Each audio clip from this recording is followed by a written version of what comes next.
Hi, I'm Maggie Cruz. And I'm John Duckett. And this is another episode of Jordan Uncorked, where we are on the Jordan Terrace here, enjoying some beautiful 1989 Jordan Cabernet Sauvignon. Roasted by Mike McCready. Thank you, Mike.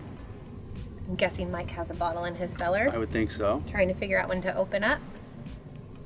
So 89 was a really challenging vintage. I talked to Rob Davis, our winemaker, who's been here for every single harvest of Jordan. And he really pretty much just talked about the wet, cool spring, cool summer, and then again, kind of a rough rain in October.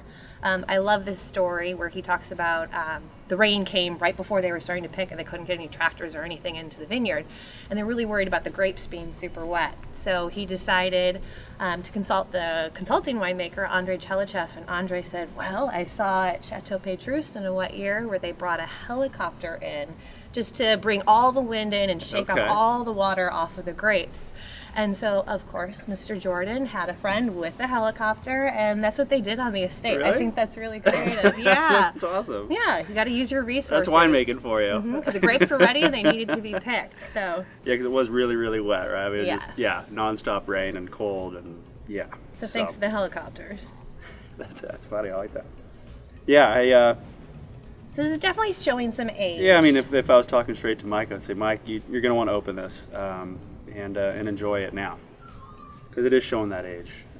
And there's kind of that tea leaf character. Yeah, a little bit of cedar in there. You know, whatever fruit was in there is now definitely on the decline, or is being replaced by those, like you said, sort of tea, cedar aromas. You got some dried kind of cranberry, dried cherry in there. Yeah, and there is an herbaceousness to it. And a little greenness, but that's indicative of kind of a colder vintage. Yeah, and right. Some You're going to get really that like with a cold that. vintage. Yeah.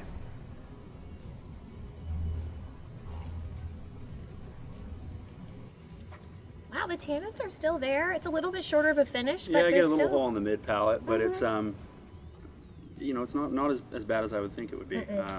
I'd say there's actually more fruit on the palate than Yeah, there is in the nose. agreed. Like you said, a little short on the finish. Yeah, so if you were going to eat a meal with this bottle, which I would recommend, keep it probably a little lighter, because that finish is a little more short. So, you know, you're not going to be able to have something that's really big with this wine. So, you know, keep it with something like maybe a chicken dish or something like that. You know, maybe a pasta dish would be good, but, you know, you want to stay away from something really peppery, you know, like a big steak, or, you know, even duck would probably overpower this. But yeah, stick with lighter fare for this one. Or good on its own. It's really not so tannic that you need kind of, it's craving food. It's always fun to open these older vintages. So thank you, Mike. Great suggestion. Yeah, we rarely get to taste any of these. I don't even think we have any of these on the property. So it's fun to taste these because we don't get to. So thanks, Mike. All right, well, thank you for joining us for another Jordan Uncorked. Give us your likes on the bottom of the page and keep on commenting on wines you want to try. And then anything other than wine you might want to have us try, let us know too. We're here to taste for you. So, Yes. Cheers. Cheers.